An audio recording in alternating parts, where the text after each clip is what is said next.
Hello friends, myself Mayank Srivastava from Ambalika Institute of Management and Technology from Mechanical Engineering branch, and our college is associated with Dr. APJ Abdul Kalam Technical University. तो friends, आज का हमारा subject है mechanical engineering और topic है introduction of mechanical engineering. First है कि what is the CO of related to this subject. CO means course outcomes. Actually होता क्या है कि जब हम कोई भी सब्जेक्ट पढ़ते हैं तो उसका आउटकम्स क्या है। आउटकम्स मीन्स कि उस सब्जेक्ट को पढ़ने से हमें क्या फ़ायदा मिलता है, हम अपने इंजीनियरिंग एप्लीकेशन में उसका कहाँ यूज कर सकते हैं स्टूडेंट्स। तो ये बेसिक जानना हमें बहुत इंपॉर्टेंट है। तो जो फर्स्ट यूनिट है आपकी मटेरियल इंजीनियरिंग की, उसका जो फर्स्ट टोटल ओवरऑल कोर है वो क्या है, आइडेंटिफाई द क्रिस्टल स्ट्रक्चर और प्रॉपर्टीज ऑफ मटेरियल। मतलब कि जो क्रिस्टल या कोई भी मटेरियल जो भी बना होता है वो किसी न किसी क्रिस्टल से मिलकर के बना होता है। तो वो कौन सा क्रिस्टल होगा, किस क्रिस्टल से मिलकर के बना होगा। जैसे सिंपल क्यूबिक क्रिस्टल होता है, या आपका एफसीसी होता है, फेस क्यूबिक क्रिस्टल होता है, और बीसीसी होता है। तो ये तीन पार्ट्स होते हैं कि आपको इस यूनिट में क्या पढ़ना है कि क्रिस्टल का स्ट्रक्चर कैसा होगा। अब उसको पढ़ने के लिए क्या होता है कि आपको बेसिक मटेरियल के बारे में पता होना चाहिए कि कौन सा मटेरियल है, क्या क्या उसकी प्रॉपर्टीज़ हैं। अब प्रॉपर्टीज़ में क्या आता है, जैसे आपकी डक्टिलिटी हो गई, मेलेबिलिटी हो गई, ये सारी क्वालिटीज़ आपकी प्रॉपर्टीज़ में आती है। एक्चुअली होता क्या है कि हमको जो नेचर से जो भी प्रोडक्ट मिलता है वह एज प्योर फॉर्म में मिलता है, और जब हम एज ए इंजीनियर उसमें उसको यूज करना चाहते हैं या डिजायर्ड क्वालिटी लेकर के आना चाहते हैं उसके अंदर, तो उसके लिए हमको उसमें चेंजेस करने पड़ते हैं। क्यों? क्योंकि हर प्रॉपर्टी या हर मटेरियल की अपनी प्रॉपर्टी उतनी नहीं होती है कि वो अपनी जो हमको एज ए इंजीनियर चाहिए उसको सारे डिजायरनेस को वो फुलफ़िल कर सके। तो उस चीज़ों को फुलफ़िल करने के लिए हमको उसमें कुछ ना कुछ एलिमेंट्स या कुछ ना कुछ अलग कंपोजिशन ऐड करना पड़ता है, या कुछ ना कुछ अलग मटेरियल के कंपोजिशन ऐड करने पड़ते हैं। तो उन्हें आप एलॉय एलिमेंट्स कहते हैं।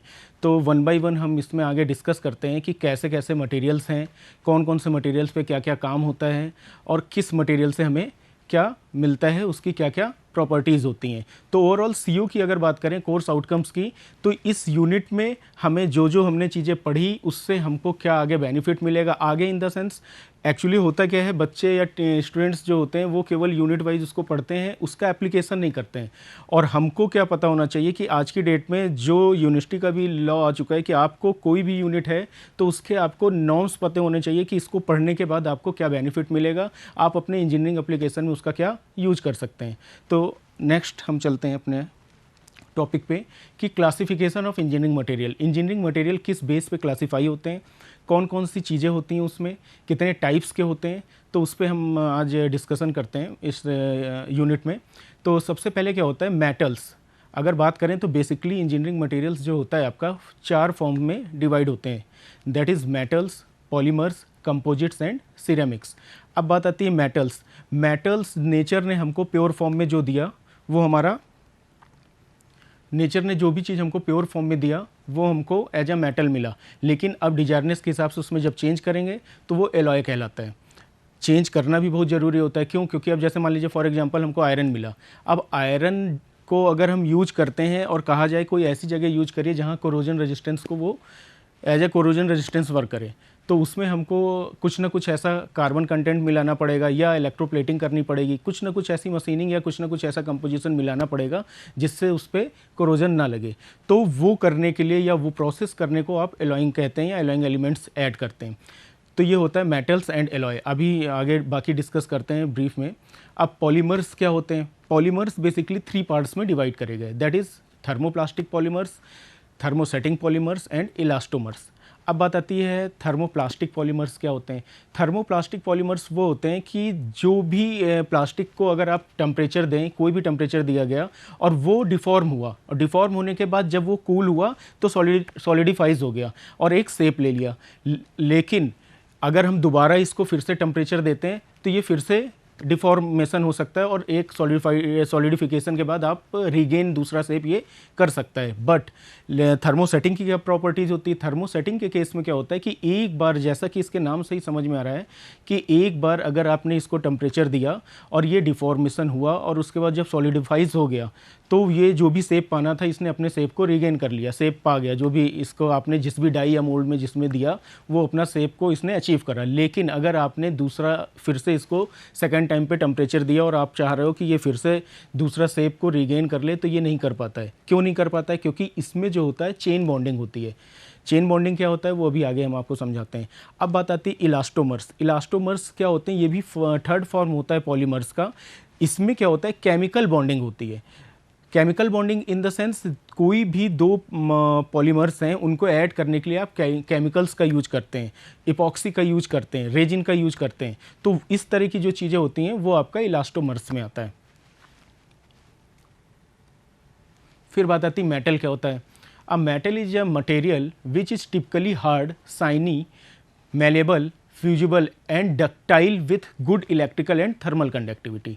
मतलब मेटल वो चीज़ होती है जो कि हार्ड हो, चमक हो, उसमें साइनिंग हो। मेलेबल, मेलेबल मतलब अगर आप उसमें मशीनिंग ऑपरेशन करें या हैमरिंग करें तो वो एक सीट के फॉर्म में डिफॉर्मेशन हो सके।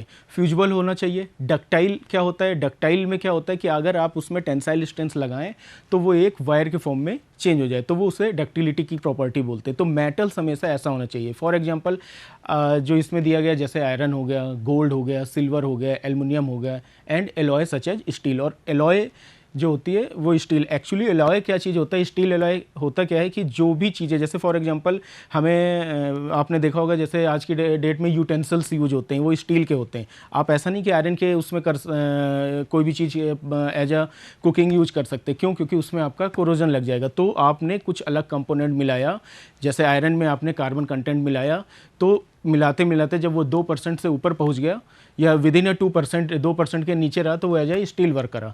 तो वो स्टील को अब कहाँ यूज करते हैं? लाइट इन वेट के लिए यूज करते हैं आप, या आप tools as a tools use करते हैं, या आप एज अ वेपन्स यूज करते हैं। तो ये होते हैं एलॉइंग एलिमेंट्स। तो मटेरियल क्या हुआ? अब इसमें एक टर्म और लिखा हुआ है कि good electrical and thermal conductivity. What is the meaning of good electrical and thermal conductivity? Electrical और थर्मल कंडक्टिविटी का गुड होना मीन्स कि वो सबस्टेंस जो अलाउ कर दें या परमिशन कर दें कि flow of electrical and thermal energy easily. The substance which allow or permitted the flow of electrical and thermal energy very easily is known as the good conductor of thermal conductivity और electrical conductivity. For example, अगर आप इसकी बात करते हैं जैसे आप gold हो गया या आयरन हो गया, इनमें सब में बहुत आसानी से आप थर्मल एनर्जी को ट्रांसफॉर्म कर सकते हैं, फ्लो करा सकते हैं। लेकिन in comparison to that one अगर आप वुड की बात करें तो वुड को अगर आप हीट देते हैं तो आप देखिए एक कोना जहाँ पर आप हीट दे रहे हैं, जिस कॉर्नर पे हीट दे रहे हैं बस वहीं पे टेम्परेचर फ्लो होता है, बाकी दूसरे पे फ्लो नहीं होता है। क्यों नहीं होता है? क्योंकि वो बैड कंडक्टर ऑफ इलेक्ट्रिसिटी होता है एंड टेम्परेचर होता है।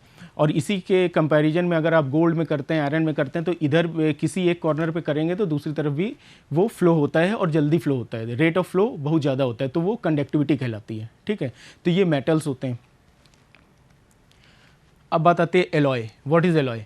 एलॉय हमने आपको पहले भी बताया कि एलॉय क्या होता है? दो चीज़ों से मिलकर के बना होता है, या दो से ज़्यादा चीज़ें भी मिलकर के अगर कंपोजिशन होता है, more than 1 or 2 or 3 items is known as a alloy. And alloy is a material composed of 2 or more metals और अ मेटल्स और नॉन मेटल, जो आपको डायग्राम में दिखाया गया, जैसे ब्रास हो गया, ब्रोंज हो गया, स्टील हो गया, ये सब आपस में मिल करके अगर कोई भी कंपोजिशन बनाते हैं तो उन्हें एलॉय कहा जाता है। ज़रूरत क्यों पड़ती है एलॉय की? एलॉय की ज़रूरत सिर्फ इसलिए पड़ती है, फॉर एग्जांपल मान लो आपको बियरिंग्स बनाना है, अब बियरिंग को हार्ड भी होना चाहिए, शॉक एब्जॉर्बिंग कैपेसिटी भी होनी चाहिए। तो ये सारी चीज़ें एक मटेरियल का अगर आप सेलेक्ट करके बनाएंगे तो हो सकता है उसमें हार्डनेस तो हो लेकिन शॉक एब्जॉर्बिंग या सेल्फ लुब्रिकेटिंग की क्वालिटीज़ ना हो। जैसे कास्ट आयरन है, वाइट कास्ट आयरन है, तो उनमें self lubricating, grey cast iron है, सेल्फ लुब्रिकेटिंग की क्वालिटी होती है।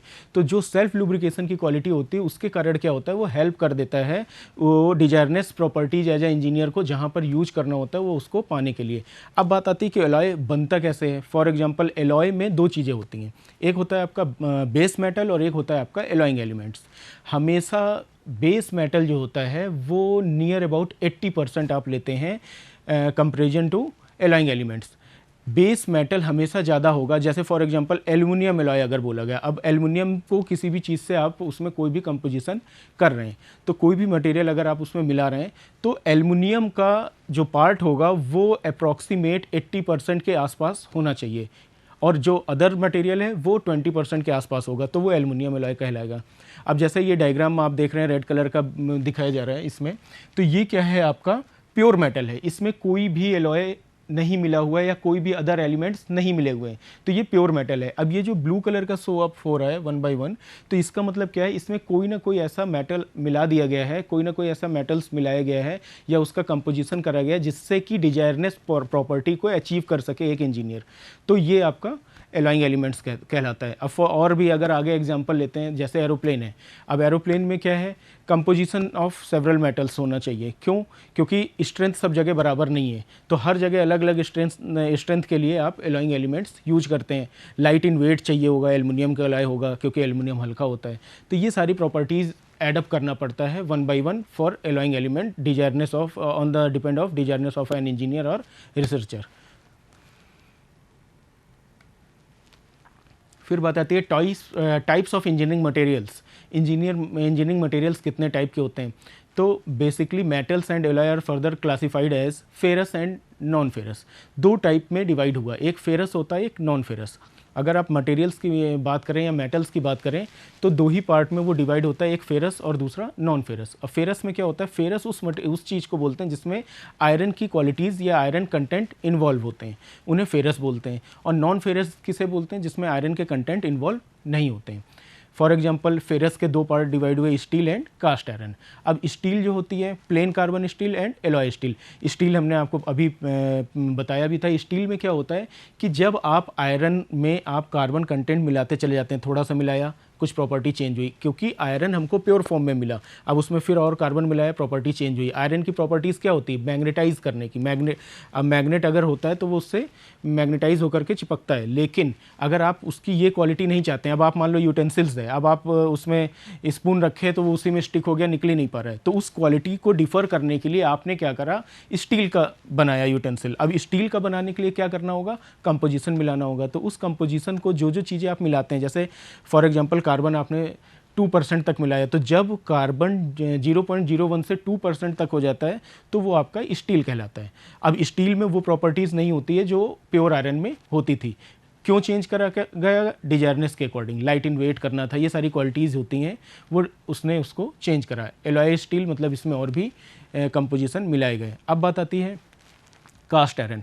कास्ट आयरन क्या होता है, जब 2% से ज़्यादा आप उसमें कार्बन कंटेंट मिला देते हैं प्योर आयरन में। ओर से जब हमने रिफाइनरी या ओर के थ्रू जब हमने आयरन मिला, वो प्योर फॉर्म में था, अब उसमें हमने कार्बन कंटेंट मिलाए, जब तक अप टू 2% मिलाया तो स्टील मिल गया। अब उसके ऊपर जब मिला रहे हैं तो हमको धीरे धीरे जैसे जैसे आपका कार्बन परसेंटेज बढ़ता चला जा रहा है, वैसे वैसे उसमें कास्ट आयरन इन्वॉल्व होता चला जा रहा है, तो आपको कास्ट आयरन मिला। अब ये जो जितने भी प्रोसेस लिखे हैं कि टाइप्स ऑफ कास्ट आयरन, जैसे वाइट कास्ट आयरन होता है, मेलेबल कास्ट आयरन होता है, ग्रे कास्ट आयरन होता है, एसजी कास्ट आयरन होता है और चिल्ड कास्ट आयरन होता है।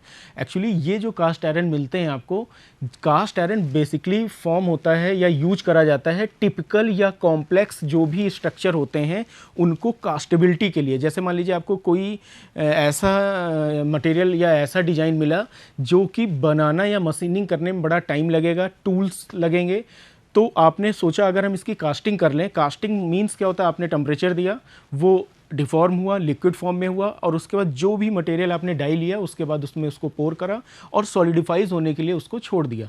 अब जब सॉलिडिफाइज होने के लिए छोड़ते हैं तो वो प्रॉपर शेप ले लेता है सॉलिडिफाइज होने के बाद, जो आपका कॉम्प्लेक्स शेप था। तो इसमें टाइम भी कम लगा, मशीनिंग ऑपरेशन भी कम लगा, मैन पावर भी कम लगा और इजली हो गया। और कास्ट आयरन की एक और प्रॉपर्टी होती है डैम्पिंग इफेक्ट को, ये शॉक एब्जॉर्वर की तरह काम करता है, डैम्पिंग इफेक्ट को अपने अंदर एब्जॉर्व कर लेता है जो भी डैम्प्स आते हैं।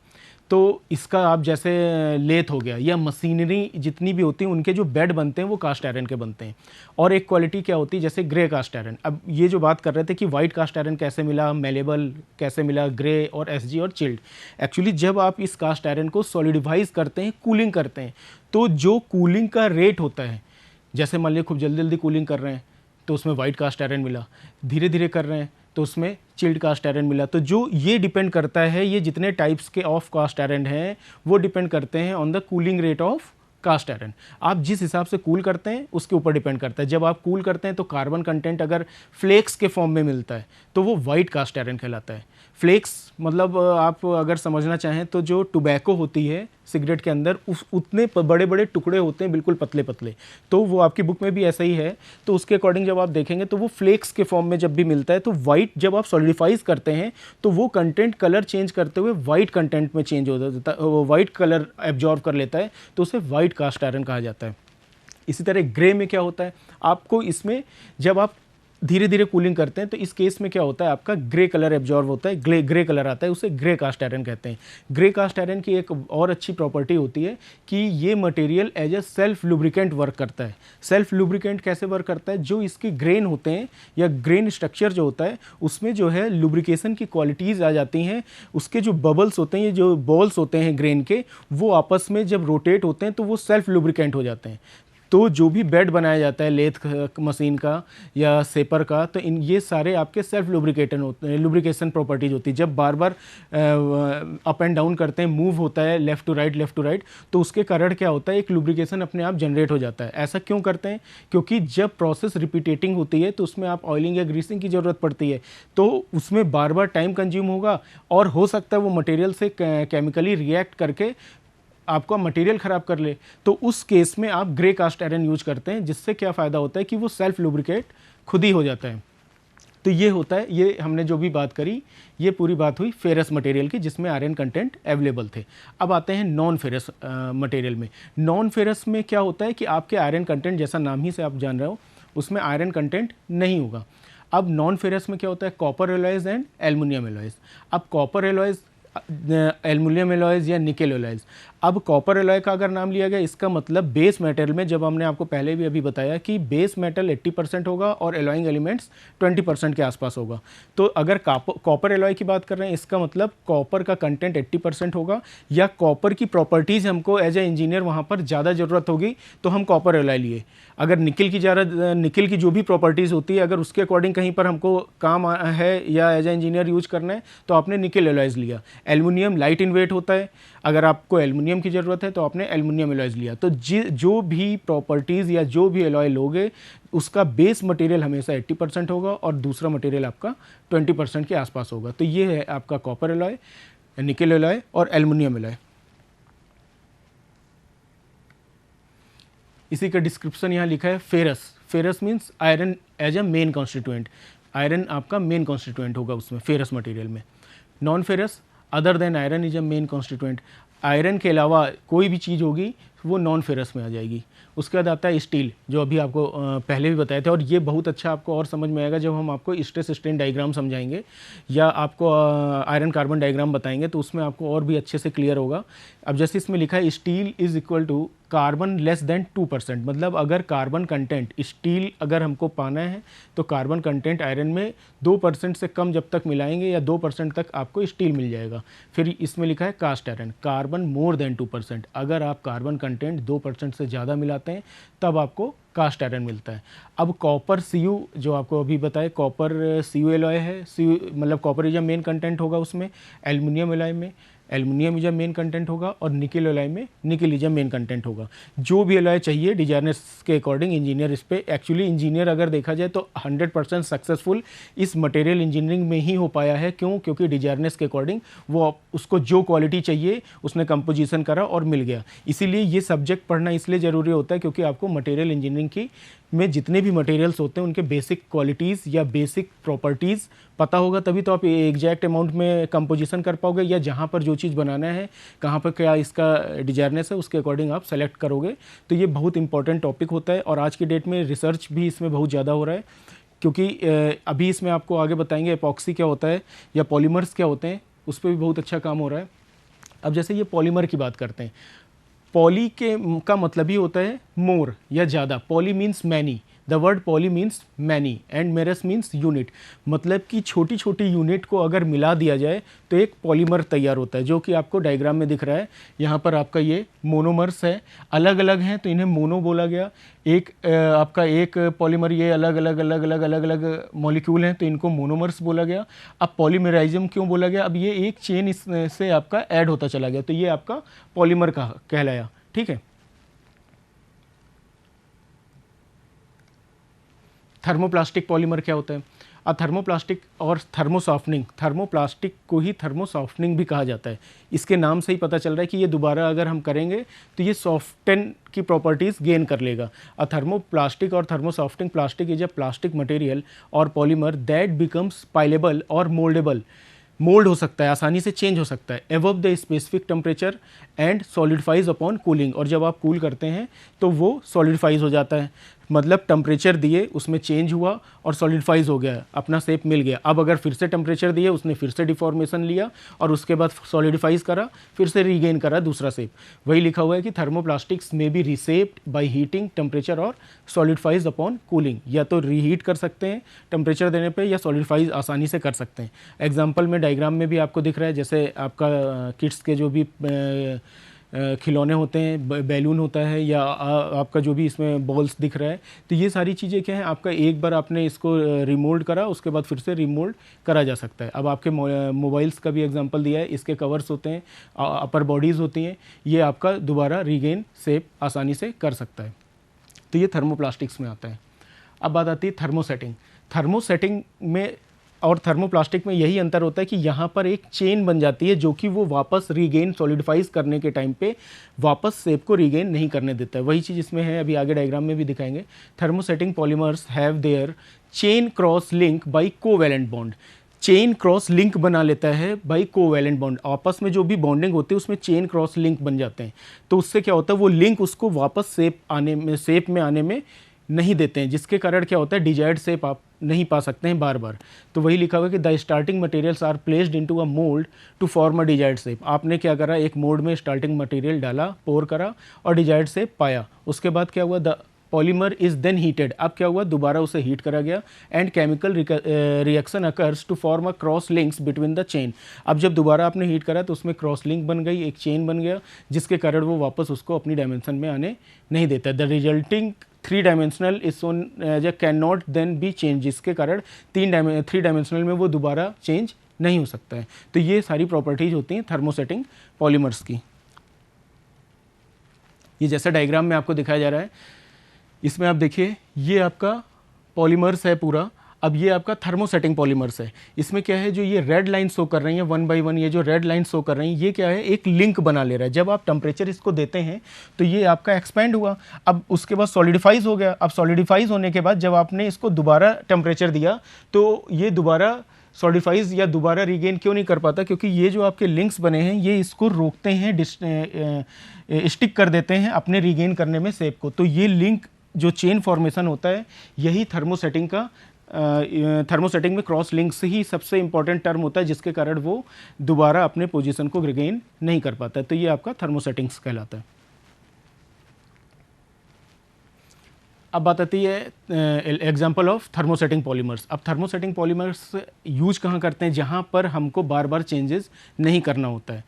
जैसे इपॉक्सी रेजिन। इपॉक्सी रेजिन क्या होता है, एक कोटिंग होती है मटेरियल के ऊपर, आपने कोट कर दिया। अब कोट करने के बाद मटेरियल आप कहीं पे भी यूज कर रहे हैं, जब आप उसको यूज कर रहे हैं तो उसमें नेचुरल एस्पेक्ट या आपका टेम्परेचर आ रहा है या मशीनरिंग के कारण कोई भी इम्पैक्ट आ रहा है या डैम्पिंग इम्पैक्ट आ रहा है, तो उसके कारण वो अपना शेप चेंज नहीं करेगा। क्यों? क्योंकि उसके ऊपर आपने इपॉक्सी रेजिन लगा दिया है और वो इपॉक्सी रेजिन थर्मोसेटिंग की तरह वर्क करता है और एज ए इंसुलेटिंग मटेरियल्स के तरह भी वर्क करता है। इसी तरह फेनोलिक रेजिन क्या होता है, वो टूल हैंडल, जैसे आपका टूल होता है उसके ऊपर जो हैंडल होता है उसमें आपने इसको रेजिन से इसको सेट कर दिया, तो क्या होता है, जल्दी नहीं निकलता है टूल, चाहे जितना भी इम्पैक्ट आए वो अपनी जगह से नहीं डिसलोकेट होता है। क्यों नहीं डिसलोकेट होता है? क्योंकि वो जो आपने इसमें कोटिंग करी या जो भी रेजिन लगाया वो एक बार सेट हो गया, तो दोबारा उसमें जब टेम्परेचर आएगा तो अलग नहीं होगा, अपना कोई भी और इम्पैक्ट आएगा तो वो चेंज नहीं होगा। तो उससे क्या फ़ायदा होता है कि आपका जिस शेप में चाहिए वो आपको परमानेंट शेप मिला। जैसे बिलियर्ड्स बॉल, ये जो है, जो एक बार अगर बन गई तो दोबारा आप अगर चाहो कि उसी मटेरियल को फिर से पिघला करके फिर से डिफॉर्म करके बना लो तो नहीं बनेगा। ठीक है। अनसैचुरेटेड पॉलीमर्स रेजिन भी एक एग्जांपल होता है। Manufacturing of plastic reinforcement fibre glass, जैसे आप अगर आप एग्जांपल लें कि कहीं पर रीइंफोर्समेंट फाइबर ग्लास की ज़रूरत है, जो बहुत इम्पैक्ट, अगर एयर का इम्पैक्ट आ रहा है तो डिफॉर्म नहीं हो पा रहा है अपनी जगह से, तो उस जगह पे आप क्या करते हैं, अनसैचुरेटेड पॉलिस्टर का यूज करते हैं। रेजिन होता है ये, जो कि ग्लास में लगा देते हैं। उसके बाद क्या होता है, जब इम्पैक्ट आता है तो अपनी पोजीशन को वो रिटेन करे हुए होता है और चेंज नहीं करता है, तो वो लंबे समय तक प्रॉपर्टीज़ उसकी मेंटेन रहती है और वो आगे समय तक चलता है। तो ये बेसिकली प्रोसेस होते हैं पॉलीमर्स के, और ये थर्मोसेटिंग पॉलीमर्स होता है। अब बात आती है इलास्टोमर्स। इलास्टोमर्स में क्या होता है कि जो भी जैसे पॉलीमर में मोनोमर वन सिंगल मोनोमर मिल करके आपने चेन बॉन्डिंग करी, पॉलीमर बन गया। लेकिन यहाँ इलास्टोमर में क्या होता है, आप केमिकल बॉन्डिंग करते हैं, केमिकल्स यूज करते हैं। उसके बाद जब भी केमिकल्स यूज करने के बाद जो भी शेप आता है या जो भी रिगेन करता है स्ट्रक्चर को, वो आप इलास्टोमर कहलाता है।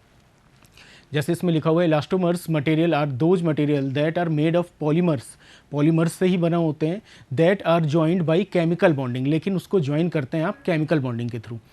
Acquired the final slightly cross link structure, और बाद में क्या होता है, जब आप इसको बॉन्डिंग के थ्रू ऐड करते हैं तो इसमें उस बॉन्ड में भी वही क्वालिटी या वही प्रॉपर्टीज होती है जो क्रॉस लिंक को अचीव कर लेता है, जिसके कारण डिफॉर्मेशन नहीं होता है। जैसे ये आपको फर्दर डायग्राम में ये शेप दिखाया जा रहा है, ये आपको समझाया जा रहा है कि ये जो भी कॉस्ट्यूम बना हुआ है, ये जो आपका बना हुआ है, या व्हील का जो भी फॉर्मेशन हुआ है, तो ये क्या होता है, लंबे समय तक अगर आपको इसको चलाना है तो उस केस में आप केमिकल बॉन्डिंग करते हैं और इन्हें आप इलास्टोमर्स बोलते हैं।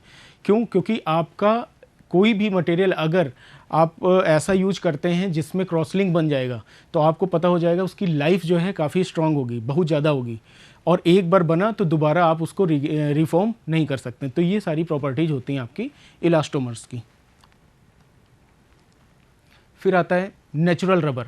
अब नेचुरल रबर क्या होता है, वो रबर जो हमको डायरेक्ट देखा जाए नेचर से मिलता है। अब बेसिकली क्या होता है, इसमें जो लिखा हुआ है नेचुरल रबर क्या है, ये भी देखिए मटेरियल इंजीनियरिंग में जितने भी आपके मटेरियल्स हैं उसमें जो जो भी सब डिवीज़न है वो हम आपको वन बाय वन एक्सप्लेन कर रहे हैं। अब जैसे आपका नेचुरल रबर्स की बात करते हैं तो इसमें क्या है, material used in manufacture of gasket and shoe heels. अब जो भी गैस्किट क्या होती है, गैस्किट जैसे आपने अगर स्टीम पाइपलाइन है, अब स्टीम पाइपलाइन काफ़ी लंबी है, अब उसमें बीच में आपके फ्लंज लगे हुए हैं। फ्लंज मतलब दो पाइप को आपस में जोड़ना है, तो अब जोड़ने के लिए आपने क्या करा, फ्लंज बनाया, फ्लंज में आपने नट बोल्ट लगाया और जोड़ दिया। तो उस केस में जब आप जोड़ेंगे तो स्टीम कहीं ना कहीं से बाहर निकलेगी, तो उस चीज़ को रोकने के लिए आप क्या करते हैं, एज ए सीलिंग प्रोवाइड करते हैं, गैस्किट यूज करते हैं। अब गैस्किट ऐसी होनी चाहिए जो खुद ही ना पिघले, तो उसमें आपको कुछ ना कुछ अलग मटेरियल मिलाना पड़ेगा जिससे उसकी वो स्ट्रेंथ आ जाए, वो क्वालिटी आ जाए कि वो टेम्परेचर को बियर कर सके, तो उसे आप गैस्किट कहते हैं। शू हील्स, जो आपको पता है कि आपके जो शूज़ में जो हील्स होते हैं वो आपके नेचुरल रबर्स से मिलकर के बने होते हैं। अगर ऐसा नहीं करेंगे या उसकी स्ट्रेंथ नहीं देंगे तो आपका शू बहुत जल्दी बेकार हो जाएगा। तो वो ये सारी स्ट्रेंथ कब दे पाओगे, जब आपको मटेरियल का नॉलेज होगा, जब आपको ये पता होगा कौन मटेरियल थर्मोसेटिंग है तो कौन थर्मोप्लास्टिक के अरेंजमेंट लेकर के चलते हैं। तो ये सारी चीज़ें आपके नेचुरल रबर में आता है। अब पॉलीयूरेथेन्स एक टर्म होता है इसका। पॉलीयूरेथेन क्या होता है, are used in the textile industry for the manufacturing of elastic clothing such as Lycra, also use for foam और व्हील्स। अब पॉलीयूरेथेन कहाँ पे यूज करा गया, टेक्सटाइल इंडस्ट्री में। टेक्सटाइल इंडस्ट्री में इसका क्या यूज है, एज ए क्लॉथ बनाने में। क्लॉथ में अब पॉलीयूरेथेन जैसे लाइक्रा के कपड़े बनते हैं, या फोम जो भी बनता है, या व्हील्स जो भी बनते हैं, तो वो पॉलीयूरेथेन से बनते हैं, ठीक है। फिर पॉली ब्यूटाडीन की बात करें तो इलास्टोमर्स मटेरियल ये भी होता है used on wheels and tyres vehicle. Tyre के व्हीकल्स में, जो व्हीकल का टायर होता है उसके पहियों में इसका यूज करा जाता है। ये क्या करता है, वियर रेजिस्टेंस बढ़ा देता है, आपका वियरिंग एंड टीयरिंग नहीं होता है, जिससे टायर की लाइफ काफ़ी बढ़ जाती है। और उसके बाद नियोप्रेन होता है। Material are used for primarily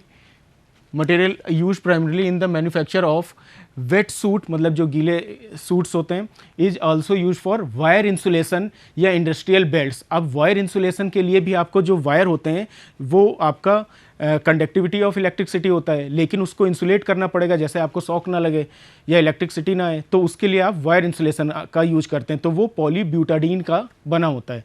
और इस इंडस्ट्रियल बेल्ट की अगर बात करें, इंडस्ट्रियल बेल्ट जैसे वी बेल्ट होता है, पावर ट्रांसमिशन के लिए यूज करते हैं। मान लीजिए एक मोटर से आपको दूसरे एक इंजन से आपको दूसरे किसी भी कंपोनेंट में पावर को ट्रांसमिट करना है, तो आपने देखा होगा फाइन बेल्ट लगता है, तो वो बेल्ट अगर उसकी स्ट्रेंथ नहीं होगी तो वो जल्दी टूट जाएगा, तो उसको आप इंडस्ट्रियल बेल्ट्स कहते हैं। इसी तरह सिलिकॉन का यूज होता है जो कि लुब्रिकेंट के लिए यूज होता है। तो ये बेसिक मटेरियल्स थे जो कि हमने आपको इंट्रोडक्शन ऑफ मटेरियल इंजीनियरिंग में आपको अभी बताया कि कौन कौन से मटेरियल्स यूज होते हैं और उसका इंजीनियरिंग में क्या इम्पैक्ट आता है। Okay, thanks for that.